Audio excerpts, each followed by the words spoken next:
Wealth is not born from the multitude. It is born from those who had the courage to abandon it.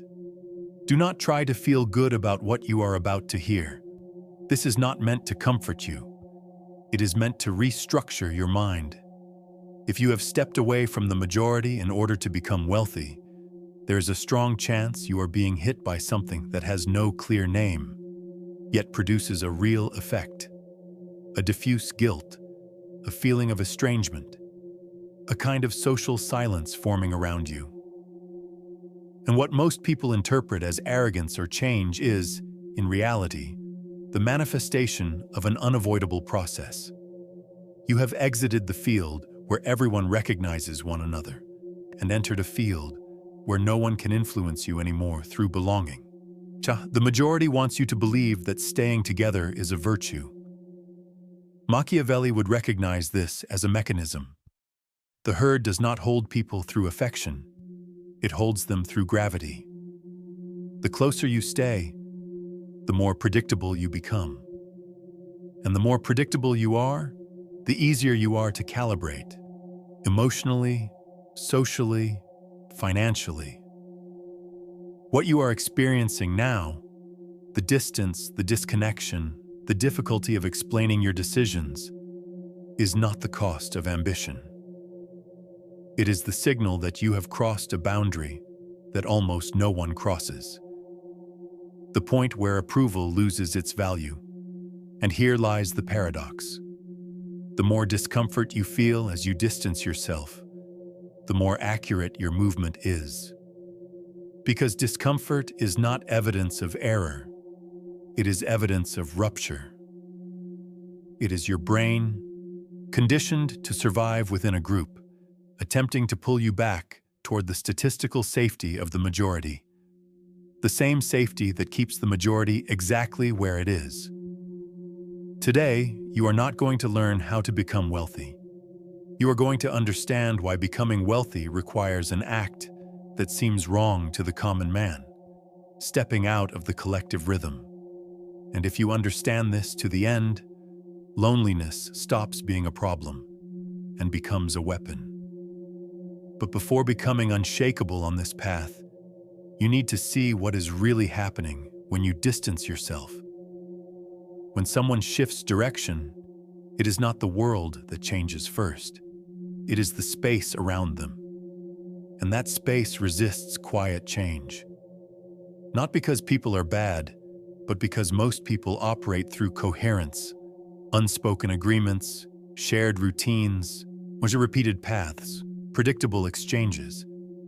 That is how groups stay intact, through synchrony, and synchrony produces safety. The issue is that it also produces constraints, and constraints shape destiny. What almost no one tells you is that distance does not start as a choice. It starts as incompatibility. You begin to notice utility where others see amusement. You begin to notice cost where others see just a little.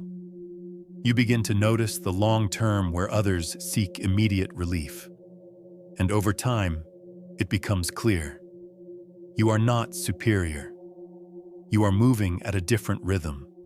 And a different rhythm cannot coexist with a shared rhythm without tension. Because the shared rhythm requires constant confirmation. We are together. We are alike. We are fine. Then the shift occurs. You stop laughing at the same things. You stop feeling excited by the same novelties. You stop spending energy explaining what you are building. And from that point on, it does not matter how much you try to remain the same. The group senses that you have left the emotional territory. You become a question in motion, and questions are dangerous because they unsettle certainties. Most people do not know how to define this, so they define it in the simplest way. You have changed. As if change itself were a betrayal.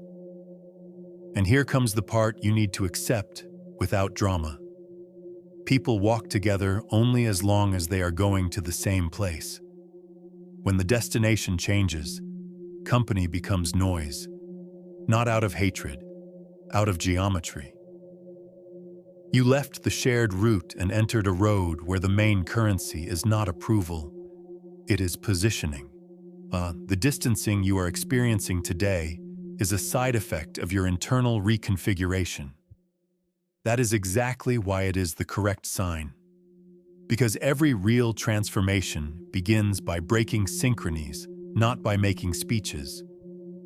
But noticing the displacement is only the beginning. Now comes the part that separates those who understand from those who assume. Now, before continuing, do something simple. Stop for a moment and observe what you felt hearing this. If you felt discomfort, do not interpret it as a threat.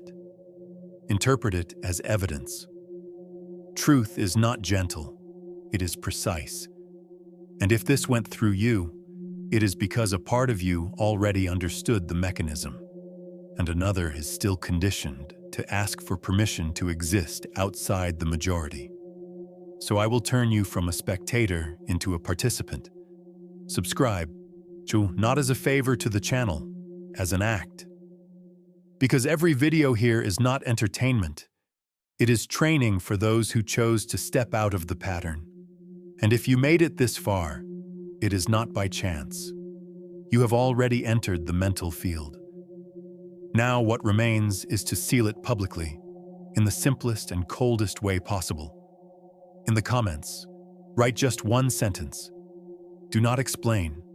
Do not justify. Do not make a beautiful text. Write as someone who marks internal territory. Today's mantra is, I stepped out of their rhythm. A decision, a cut. Writing this is the first act of dominance because what holds the majority is not lack of money. It is fear of breaking the bond. Whoever writes crosses the border between understanding and assuming. It is not just a sentence. It is a pact with your own discipline. And whoever sealed the pact is now ready to hear the law that the majority cannot accept. The answer is this. If you distanced yourself from the majority to become wealthy, you are doing the right thing because wealth is not born from common effort. It is born from asymmetry. And asymmetry only exists when you are distant enough to see the entire game, while others are still trapped at the table. Most people see money as a reward. Machiavelli would interpret money as a byproduct of position, and position is not obtained by repeating what everyone else is already doing. Position comes from a shift in angle.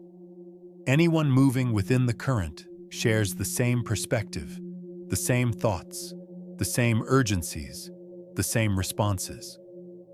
This produces something that resembles cooperation, but is actually concealed competition. Everyone heading toward the same destination, fighting over the same space, with margins shrinking more and more.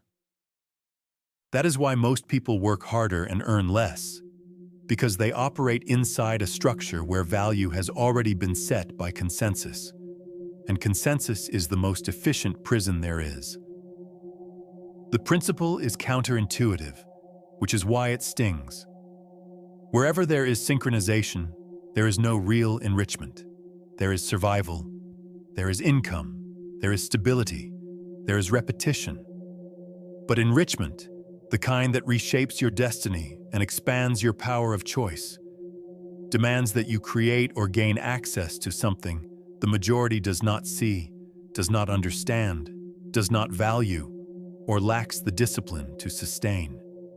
That is asymmetry. You win because you are playing a game that does not rely on public approval. You win because the return outweighs the effort, not because the effort is heroic. The majority rejects this idea because it dismantles the comforting belief that anyone can do it if they just want it enough. Machiavelli would not speak in terms of deserving. He would speak in terms of controlling variables. Most people live in reaction, reacting to prices, reacting to opinions, reacting to trends, reacting to fear, reacting to immediate gratification. Mass reaction generates predictability. And predictability invites exploitation. Every system learns how to extract from what is predictable. Banks extract from the anxious. Consumption extracts from the impulsive. Networks extract from the needy. Work extracts from the compliant. Anyone who stays too close to collective behavior gets extracted with it. It is not injustice. It is social engineering. And that is why your distancing is correct. You left the field where invisible forces operate efficiently. You interrupted the easy reading the world had of you. And here is the point that the majority cannot process. Distancing is not social isolation. It is refusal to be calibrated. When you are close, you align. When you align, you become average, and the average is manageable. The manageable is exploitable. It is a clean chain. Another axis of the law. Approval is an invisible tax. Every time you seek to be understood by the majority, you pay with energy, time, and weakened decisions. You soften your ambition so as not to offend. You reduce your discipline so as not to seem strange. You spend so as not to be different. You explain so as not to be misunderstood. Each of these concessions is a toll, and constant tolls keep you in the same place. Real wealth requires a type of courage that almost no one names, the courage to seem wrong for a time. Because what is correct for the majority is what has already been validated, and what is validated is always late. The herd only calls right what has already been repeated. But real enrichment happens before applause. When it still looks like exaggeration, obsession, coldness, madness, your distancing is not a flaw in coexistence. It is a sign that you traded consensus for vision, and vision demands distance. Now that the law is clear, comes the moment where many fail. When the distance begins to hurt, they return. And they return not out of logic, but out of conditioning. So you need to understand what happens when this pain arrives. There is a kind of collapse that isn't triggered by any external tragedy. It emerges from clarity. You don't actually lose anything. What you lose is the ability to keep pretending it still has a place in your life.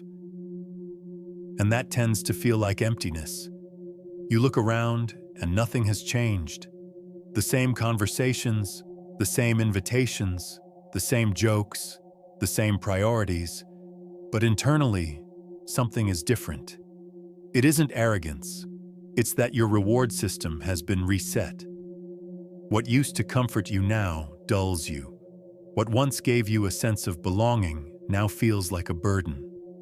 At this stage, the person moves into a risky space, no longer aligned with the majority, yet not fully formed into a new identity. They exist between worlds, and the mind resists this state because it offers no immediate validation. In that space, self-sacrifice is no longer socially rewarded. No one understands why you're saying no. And when the world fails to understand, it presents two options. Either you return to being readable, or you accept being misinterpreted. The collapse takes shape when you try to hold both sides together. When you attempt to build wealth without separating. When you try to construct something without creating distance. When you try to keep the same pace of friends, family, and environment while also sustaining a project that requires discipline.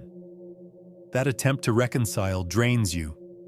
You start to feel guilty for evolving, as if your growth were an offense to someone. You start explaining yourself, as if you had done something wrong. You begin to shrink your ambition to stay accepted, and then comes the feeling that breaks many, the sense that you are alone. But the revelation is this: you are not alone. You are without anesthesia. The majority serves as anesthesia because it gives you distraction, noise, a sense of normality. When you leave, you finally hear your own mind.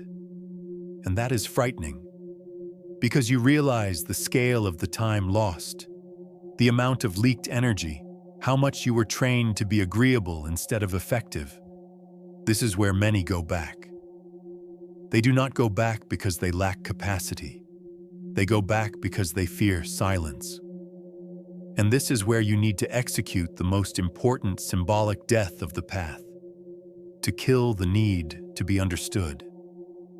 Not because you have become cold, but because the understanding of the majority comes at a price. It requires that you return to being predictable, and predictability is the elegant form of servitude. The final revelation is brutal and clean.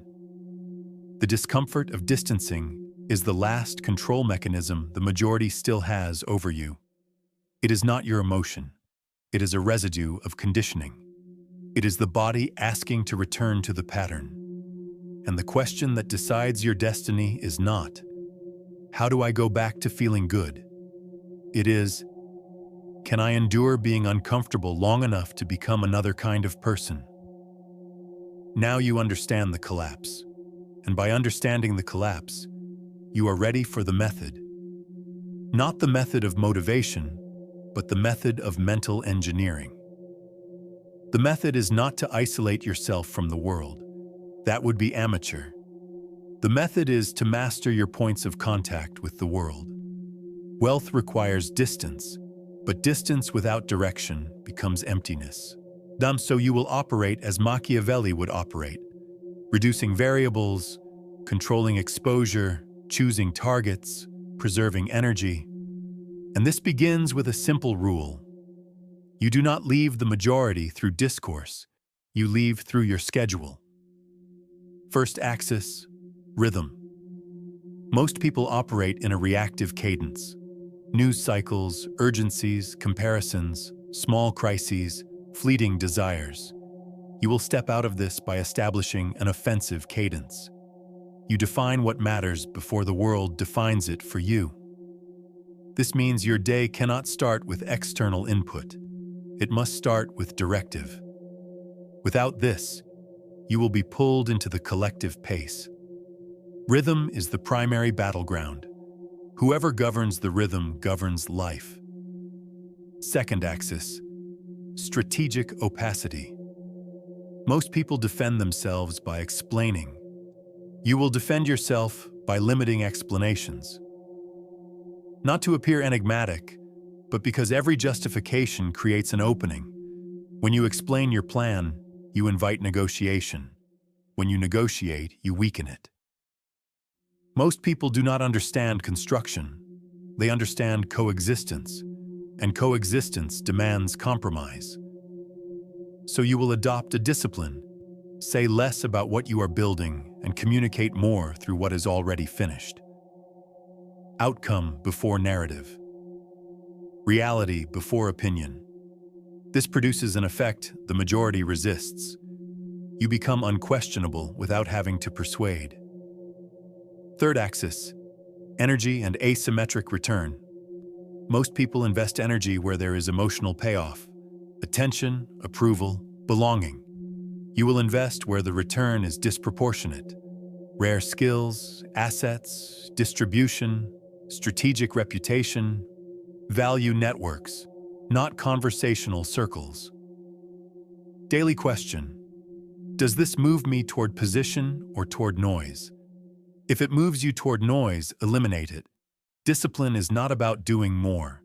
It is about removing what does not generate power. Fourth axis. Control of environment as a weapon. You do not simply change habits. You redesign what is easy and what is hard in your life. Most people try to win through willpower.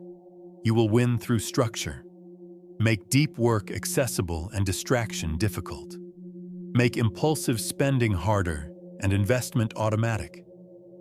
Make contact with draining people rare and interaction with valuable people inevitable. This is mastery. When your environment directs you toward the right path without internal negotiation. Fifth axis, the discipline of the non-negotiable.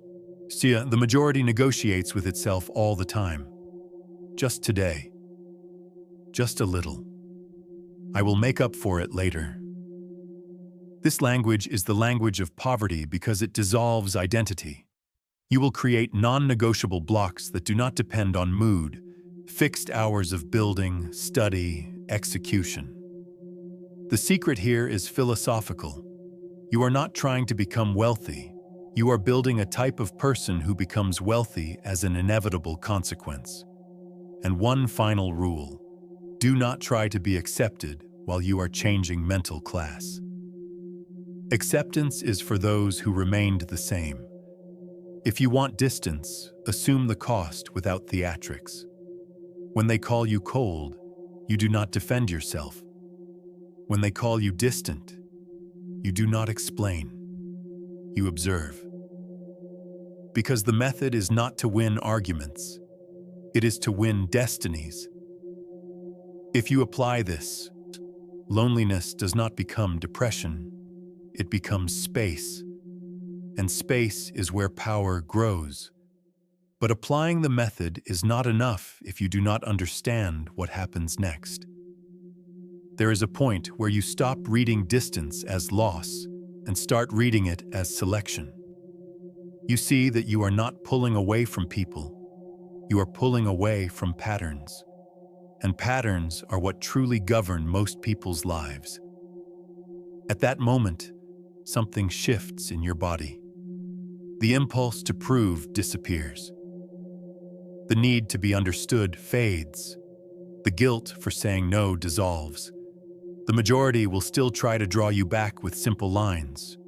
You've changed. You vanished. You only think about this. This isn't life. And you begin to recognize what this actually is. The system attempting to restore its lost synchronization. But now you don't react.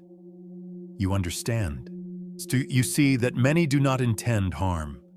They only want your familiarity. They want you back in the position where your choices are predictable, and you no longer belong to that position. The real shift happens when your focus stops relying on motivation and starts being anchored in identity. You don't force discipline. You execute it. You don't try to save. You manage resources. You don't aim to become wealthy. You construct position. And quietly, the world starts aligning with your rhythm because you stopped aligning with the rhythm of the world. And here is the line that closes the final state. You did not step away to be superior. You stepped away to be free. Free from noise, free from calibration, free from the invisible cost of approval. And whoever pays less emotional cost accumulates more energy. Whoever accumulates energy builds advantage. Whoever builds advantage inevitably builds wealth. Now you understand the transformation. And by understanding the transformation, you are ready for the final call. Now you understand why. If you have distanced yourself from the majority to build wealth, you are on the right path because you left the only place where wealth cannot emerge. The domain of consensus, synchronization, and predictability. The majority does not keep you close out of love. It keeps you close because, when you are close, you are readable. And if you are readable, you are controllable. If you are controllable, you are exploitable. That is the game. Today you learned the law. Wealth is born from asymmetry, and asymmetry requires distance. And you received a method. Control rhythm, control exposure, control energy, control environment. Make the non-negotiable a structure. Not as motivation, as engineering. Now repeat the pact. Go back to the comments and write again, without embellishment. I left their rhythm. Because whoever writes this is not asking for permission to change. They are declaring that they have already changed within. If this truth went through you, continue the training. Here, comfort is not the goal. Here, mastery is. And mastery is always for the few. Comment. Subscribe. The next videos are already on the screen. Continue your mental training.